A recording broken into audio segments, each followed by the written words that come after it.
My phone lit up at 7:06 a.m. with a banner that looked like summer. Beach Bash weekend, adults only. The family group chat exploded. Confetti gifts, clinking glass emojis, a photo of the hotel Jenna had circled since January. I smiled because I'd saved PTO for this exact weekend. Then Jenna tagged me, "Nora can watch the kids." You're a lifesaver. They uninvited me, but they invited me to my time. I scrolled. Mom replied, "Perfect. We'll swing by Friday morning with the twins. Pack snacks, sweetie." Mark added a thumbs up and, for logistics flourish, we'll drop a printed schedule. No one asked if I was coming. No one noticed the PTO calendar invitation I'd sent 2 months ago. I opened the hotel confirmation I'd been CC'd on earlier in the year. My name used to sit on one of the rooms with "split 4 ways" typed in Dad's note. Now it read, 2 king rooms, Jenna and Mark/Mom and Dad. Underneath, in a smaller font like a whisper, childcare, Nora offsite. Like I was a service. Like I was furniture that moved when you needed floor space. I put the phone down and stared at the fun and t-shirt draped over the back of a chair, the one Jenna bought me as a joke after I kept her kids during their anniversary dinner. It had a salsa stain from a child who treats gravity like a suggestion. I used to think the shirt was cute. This morning, it looked like a name tag I hadn't agreed to wear. The trip didn't include me, just my hands. Another ping. Jenna. Private thread. We'll drop them at your place, 8 a.m. Friday. If you're still sleeping, no worries. We have your spare key, face blowing a kiss. Right. The spare key I'd handed her last fall when my smoke alarm chirped while I was at work, and she offered to change it. I'd never asked for it back. I typed "that key is for emergencies" and deleted it. Then I took a screenshot of the adults-only announcement with my name parked next to childcare. I saved it in a folder called Receipts I didn't know I was keeping until today. Mom called. "Morning, honey. Isn't this fun? Adults only. Finally, we can celebrate without sippy cups." "Except me," I said. "Well, we meant adults only there. You'll have the kids here. It balances out." "That isn't what adults only means," I said, but she had already launched into a monologue about how expensive sitters were last minute. "It's just easier if family helps," she finished, landing on the word like it proved something. "What about me being family?" I asked. "You'll be with the kids," she said, soft like a blanket I hadn't asked for. "Family time." I looked at my calendar. Bright blue block, PTO beach. I'd made a list of notes. Sunscreen, paperback, sleep in. My shoulders did that tiny rise they do before news I don't want to hear. "So, I'm not invited?" Mom hesitated. "It's not that.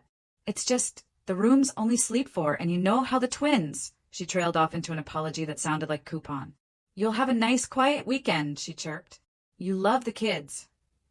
I do love the kids. I don't love being turned into Plan B that makes plan impossible. After we hung up, Mark chimed in with an Excel file labeled "Weekend Schedule, Nora." Friday, drop off 8 a.m., naps at 1, dinner 6, bedtime 8. Saturday, library story time, park, lunch, please make them eat carrots, movie night. Sunday, we'll pick them up around 7 p.m. if traffic is good. If they'd planned a 3-day vacation and penciled me in as the net. They brought an itinerary. I had a boundary I hadn't written yet. I paced my little living room and made a list, not of activities, but of facts. I have PTO approved for this weekend. I'm CPR certified and have a rate card plus contract template from the occasional side gigs I do for neighbors, not for family by default. Jenna still has my spare key. My doorbell cam catches every package thief and could catch something else. Reality. Aunt Kay texted. She's the one who sees patterns without making a scene. Saw the chat. "Do you want backup or do you want quiet?" "Both," I typed. "Working on a plan." "Proud of you," she replied. "Remember, saying no keeps children safe when you can't say yes with both hands." I opened my notes app and typed a draft I'd never sent to my family before. Terms, not guilt. Hourly rate. Start/stop times. Pay up front by Thursday 5 p.m. emergency contacts. No drop-offs without written confirmation. If the contract wasn't signed, I wasn't available. My pen tapped the screen. It sounded like a clock. Mark sent another message. We'll leave the car seats in your hallway. Also brought their sound machine. Love you, Jenna added. Pack your freezer with nuggets? We'll Venmo later. They wouldn't. They never did. I scrolled to their last will Venmo and saw the tumbleweed of a message with no $sign attached. I walked to my front door and looked at the deadbolt, then at the little silver key hook where my own spare hangs for neighbors when I'm out of town. The thought arrived clean. I needed my key back and I needed to disable Jenna's code on my smart lock before Friday. I dug the fun ant shirt out of the chair and folded it into a square that looked like a yes. I set it on top of my dresser like a question mark instead. In the group chat, Mom typed, "We're counting on you, sweetie." I opened a new message, not to promise, but to attach a PDF labeled Childcare Agreement, Nora. I took a breath and hit draft instead of sending it. Tomorrow they'll get terms. Tonight I'd get my key. At 8:01 a.m., I stopped being helpful and became clear. I opened the family chat, and instead of a paragraph of feelings, I dropped a PDF. Subject: Childcare Agreement, Nora. Availability if booked Friday 8 to 6, set 9 to 6, Sun 9 to 4. Rate: standard weekend rate for 2 children plus overtime after 10 hours/day. Upfront: deposit by Thursday 5 p.m. via Zelle, Venmo/PayPal. Required: emergency contacts, pediatrician, itinerary, car seats, meds form. Boundaries: no drop-offs without signed agreement, no access without confirmation. Cancellation: less than 24 hours, equals deposit non-refundable. I added one line in the message: happy to help as a booking. If the agreement isn't signed plus deposit in by Thursday 5 p.m., I'm not available. Here are licensed sitter agencies as backups. Then I pasted 3 agency links Aunt Kay recommended. I set a price, they said a guilt. Mom called before the typing bubbles finished. Sweetie, this is so cold. We're family. Exactly, I said. I don't invoice family for love. I invoice when I'm working a job. This weekend is either my PTO or my job. You pick by Thursday at 5.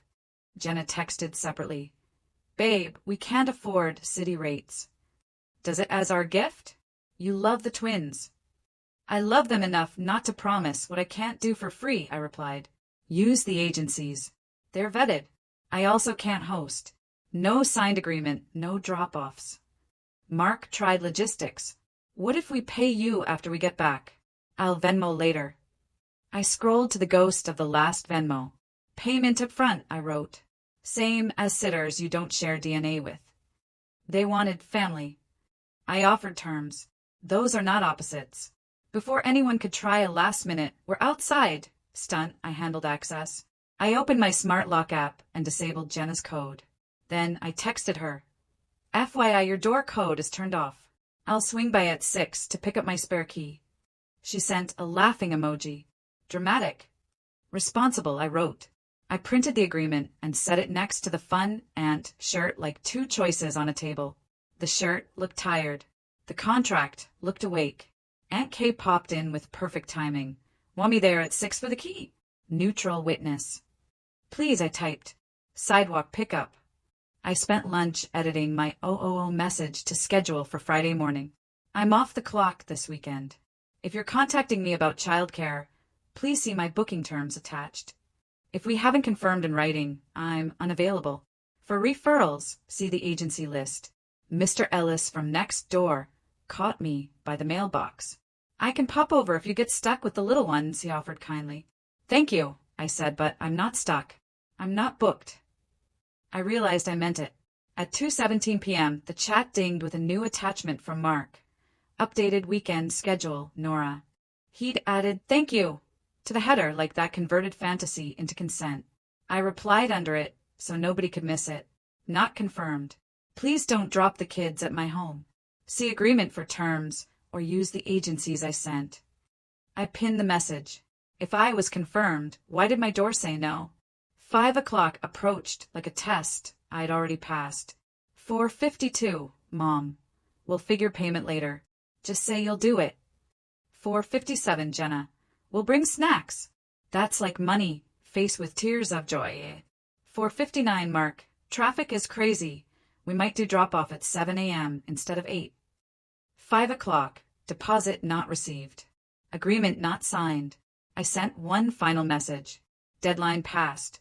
I'm unavailable this weekend. Please arrange childcare via the agencies. Have a great trip. Silence. Then the fireworks. Mom, you're punishing us.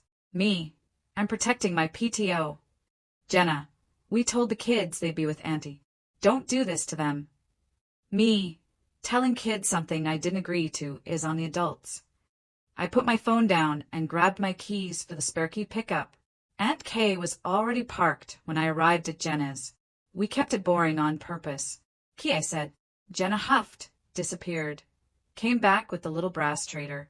Happy. Safer, I said, pocketing it. Agencies are standing by. They do same day. Mark leaned in the doorway. You're really going to let us miss our first adults-only weekend in 5 years? You're not missing it, I said. You're booking it, just not with me for free.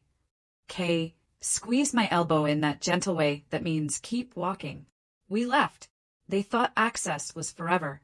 I made it Saturday only with a signature. Back home, I tested the smart lock code off, checked the doorbell cam settings, and created a custom auto message I could activate with one tap, just in case. Childcare not confirmed. Please contact the parent listed on the booking or use the sitter agency's sent on date. No unattended minors may be left at this address. I haven't turned it on yet. I just saved it like a fire drill. At 9:12 p.m., a new ping.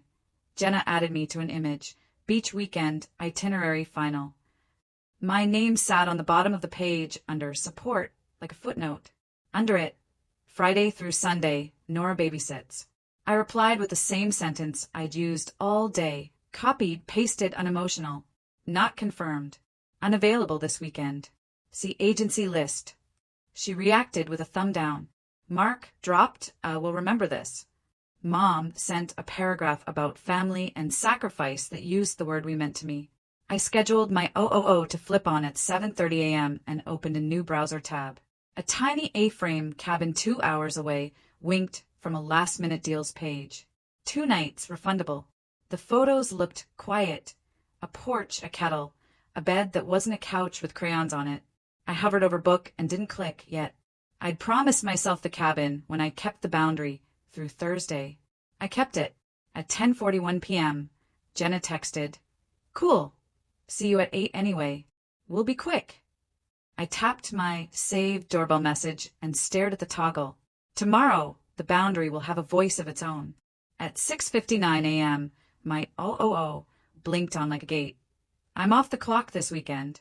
If we haven't confirmed in writing, I'm unavailable. See agency list. 10 minutes later, Jenna posted a photo in the chat. A printed beach weekend itinerary final, with my name in 14-point font under support. Friday through Sunday, Nora babysits. She'd underlined it twice in pink. They confirmed. Me on paper I didn't sign. I replied with the sentence I'd practiced until it felt like breathing. Not confirmed. Unavailable. Use the agencies. Then I did the 2 things that would keep kids safe and me out of the net. 1. I opened the doorbell app and activated the auto message I drafted last night. Childcare not confirmed. No minors may be left here. Contact the parent or the licensed agencies. Sent on date. 2. I texted Mr. Ellis next door. Friendly heads up, my family might swing by with the twins. Please don't accept drop-offs. Point them back to the parents or these sitter agencies. I sent him the same list. He replied with a thumbs up and got it. Mom called immediately. I let it go to voicemail and read the transcript. Nora, don't make this harder. We'll reimburse you. Family first. I forwarded it to receipts without answering. Reimbursement is a cousin of will Venmo later. By noon, Aunt Kay texted, "If they strike out with agencies, I'll ride along and help them book on the phone. Kids will be covered." I felt my chest unlock a notch. The point wasn't to strand children. It was to strand the expectation that I was free. I wasn't abandoning the kids. I was abandoning the free option. At lunch, Mark tagged me with a screenshot of a sitter site. "They're expensive. You're better."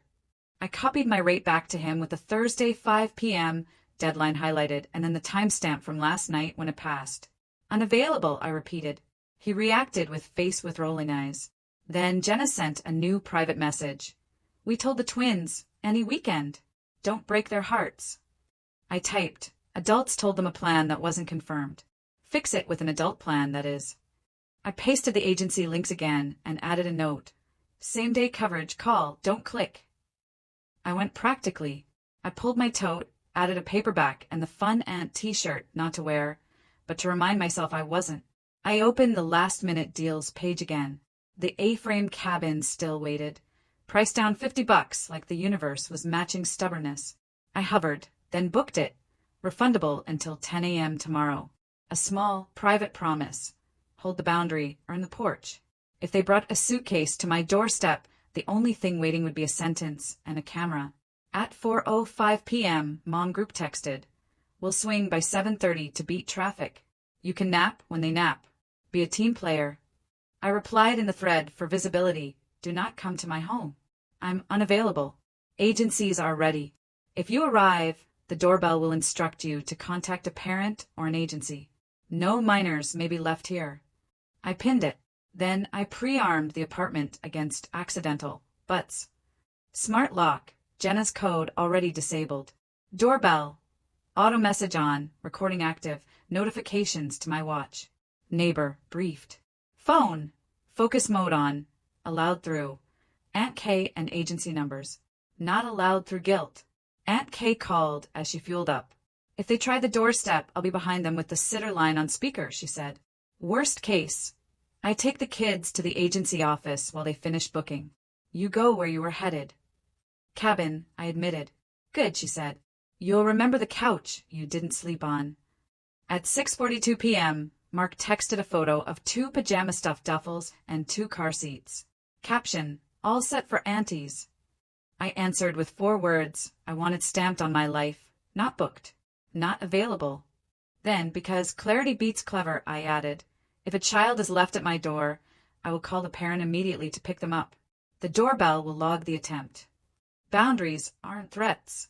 They're instructions for how I'll behave. Mom, switch tactics. I raised you better than this. Then you raised me to be clear, I wrote.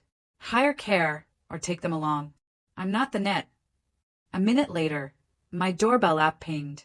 Test ring detected because I pressed the button myself to hear my own script. The auto voice was crisp, impossible to argue with. I smiled into my empty living room like I'd just rehearsed the line that would save me. I cleaned the kitchen, packed my overnight bag, and set it by the door with my book on top. I put the t-shirt in the rag bin. Not a costume, a cloth. At 9:55 p.m., Jenna tried one last time. We'll be there 7:30. Kids are excited. Don't embarrass us in front of the hotel if we're late. Don't bring them here, I replied. Book care. I added the agency phone numbers one more time and bolded call. I set 2 alarms, 7 o'clock to breathe, 7:15 to turn on the kettle. I checked the doorbell battery, flipped 002 on now instead of morning, people love just in case text at dawn, and plugged in my watch. The house felt ready. I felt ready. At 7:29 a.m., my watch buzzed, motion at front door. A car, door thumped. The doorbell lit, and my own voice, calm, recorded, began to speak. The watch buzzed, motion at front door, 7:29 a.m. A car, door thumped. The doorbell lit blue. And my recorded voice did what my past self hired it to do.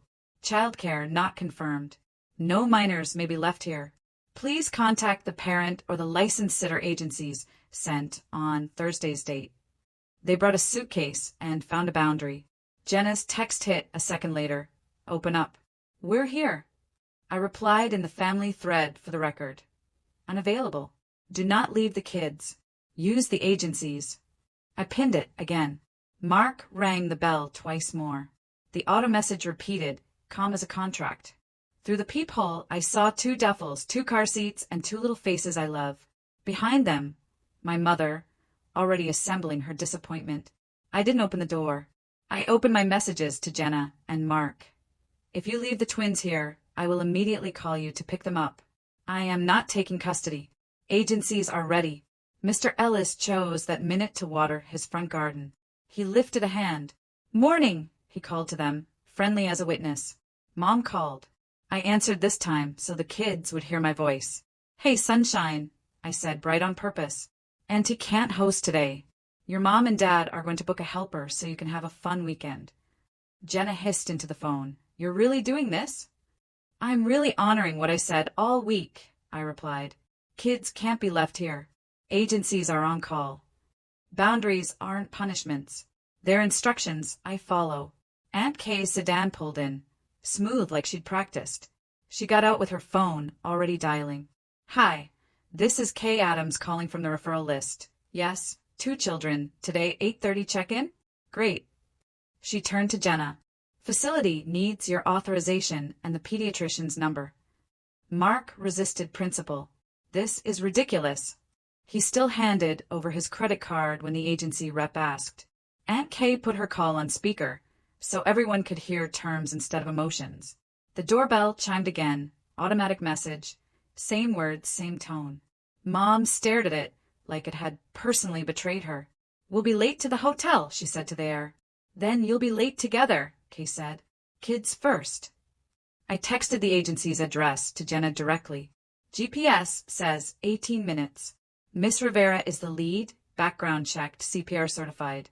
She'll do drop-ins at your house after check-in if you prefer. How do you even know that? Jenna snapped. I called on Thursday, I said, just in case you needed help being the parents. Mark strapped the twins back into their car seats, muttering. Jenna shoved one duffel against my doormat and looked pointedly at me through the peephole. Hold this at least.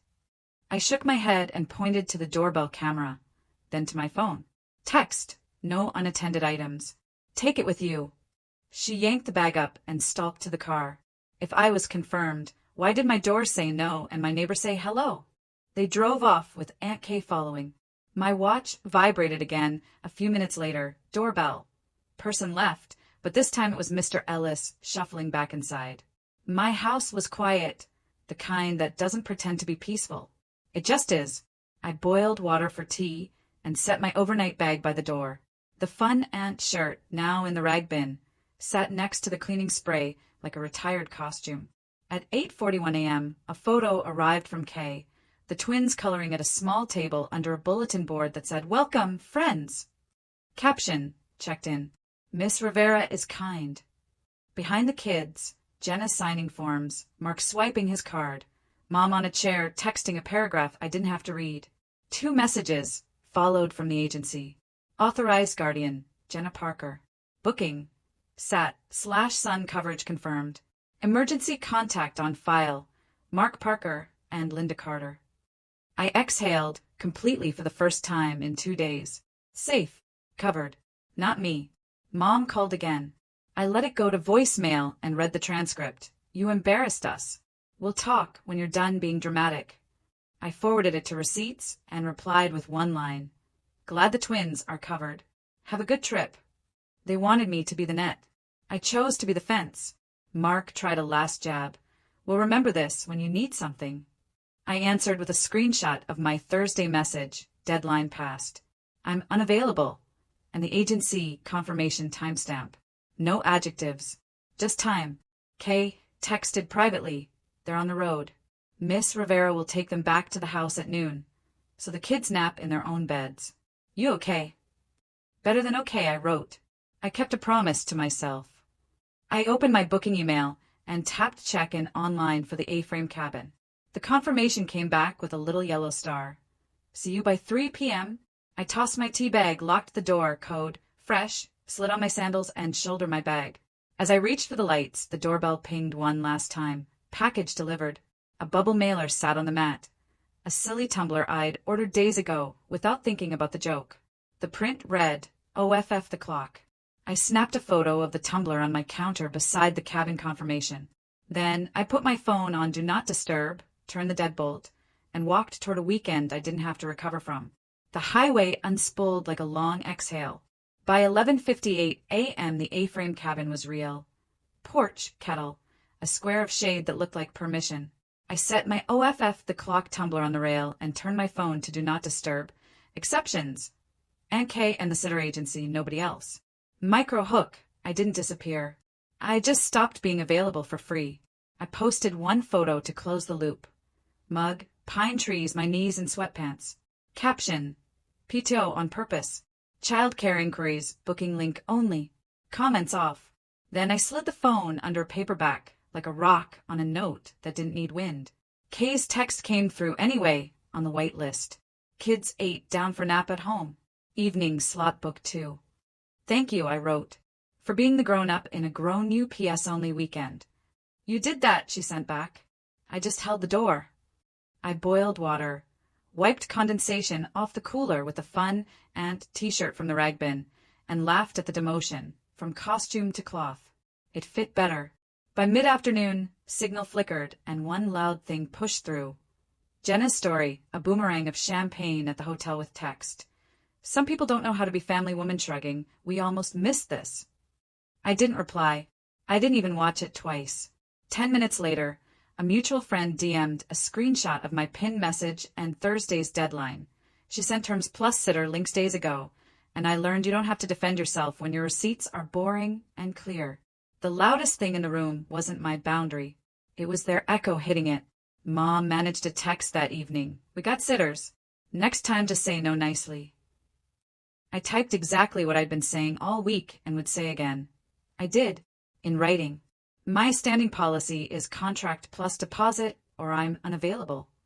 I saved that sentence as a canned reply named policy and closed the thread without waiting for a feeling to arrive. The cabin taught me the choreography of a quiet night. Kettle sings, bugs start, pages turn. No one needs anything from me to have a good time.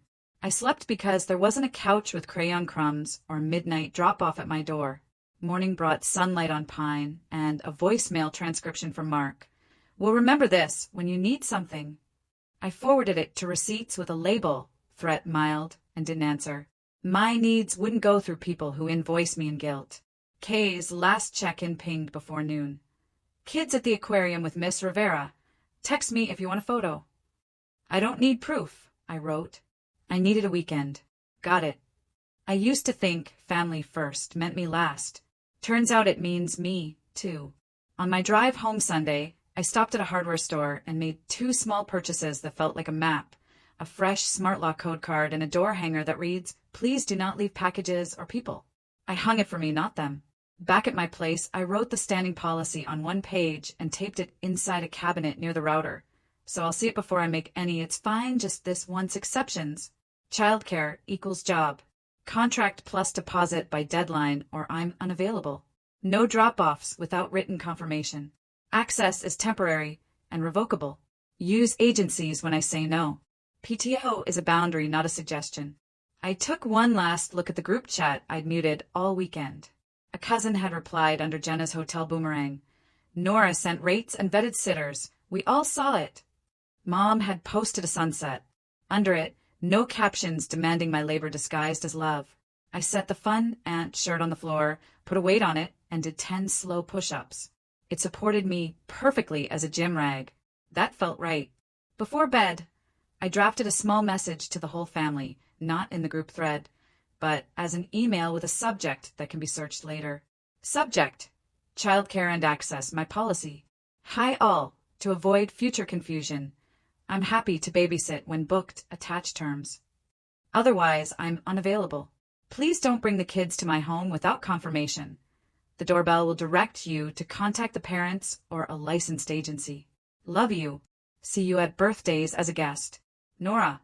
I hit send, archived the chain of receipts, and slid my phone face down onto the charger. The door clicked, plain and final, and nobody knocked.